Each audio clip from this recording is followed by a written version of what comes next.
Ang China ay nag-build muli ng Great Wall pero hindi nagawa sa bato na para mapigilan ang paglusob ng mga kalaban.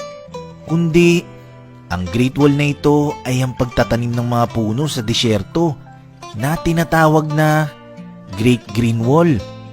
Ang Great Green Wall ay tinaguri ang pinakamalaking man-made forest sa buong mundo na ang layunin ng China ay para mapigilan ang matagal na nilang kaaway. Ang tinutukoy dito ng matagal ng kaaway ng China ay ang disyerto. Sa China kasi, malaking perwisyo sa kanilang disyerto dahil halos okupay na nito ang malaking bahagi ng Eastern China at patuloy pa itong lumalawak.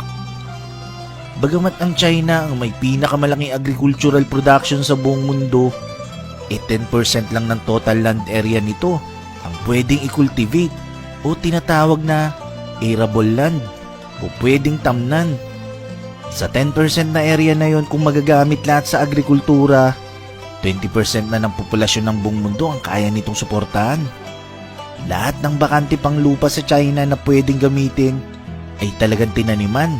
Kaya ang gobyerno ng China ay talagang nag-invest na mas lalo pang mapalawak ang area ng kanilang agriculture.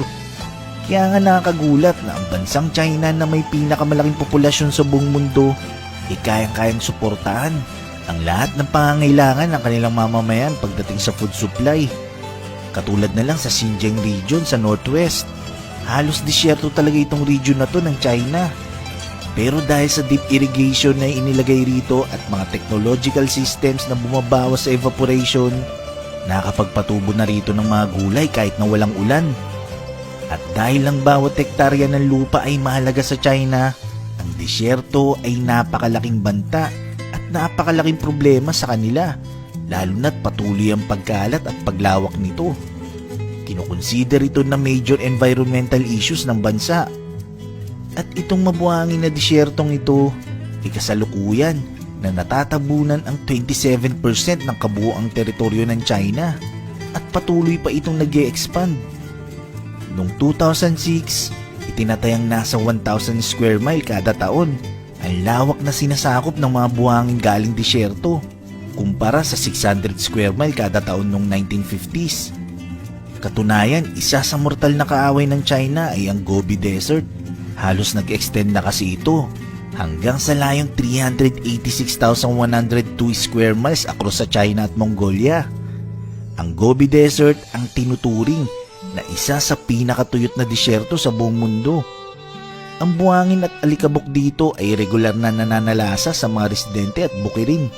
Tinatabunan ng mga kalsada at riles ng tren. Kaya maraming syudad sa China ang apektado sa problemang ito ng disyerto. Ayon sa mga researchers, ang ginagastos na halaga sa desertification ng Chinese economy ay billions of dollars kada taon. Kaya dito nagsimulang ideya ng pagbibuild ng bagong Great Wall of China. Pero this time, ito ay green o Great Green Wall of China.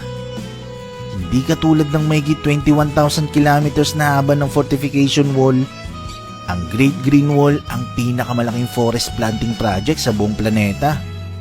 Halos nasa 4,500 kilometers ang layo na tinaniman ng mga puno hanggang sa lugar kung saan nag-expand ang Gobi Desert. Dahil sa proyektong Great Green Wall ng China, millions of tons ng carbon dioxide emission ang nabawas. Sa darating na taong 2050, itinatayang mapataas pa ang dami ng puno na maitanim na aabot ng 15% ng buong land area ng bansa mula sa 5%. Ang layunin ng proyektong ito ay para maprotektahan ang bansa sa pagkalat ng mga buhangin sa mga syudad mula sa disyerto.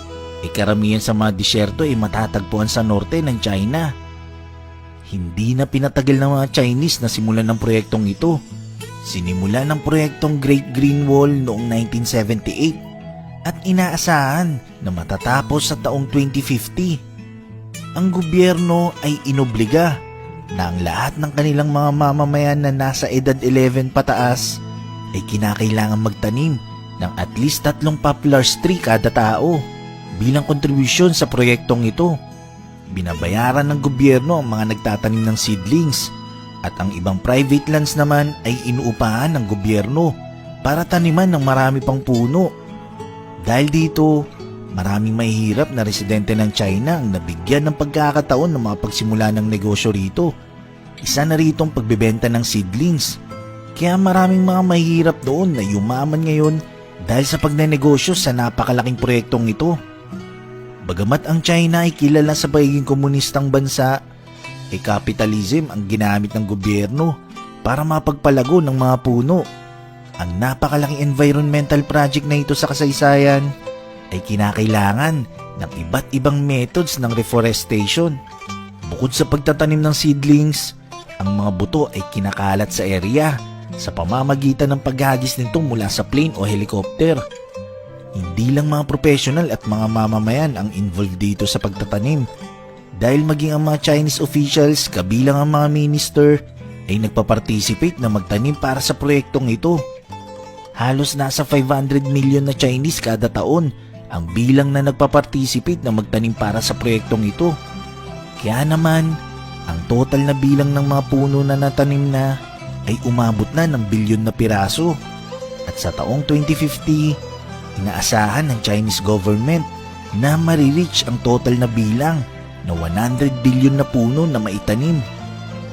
Sa loob ng ilang dekada mula nung sinimulan ang reforestation, ang disyerto ay huminto na sa pag-expand. Halos nasa 13 million na hektarya na ang nataniman ng mga puno.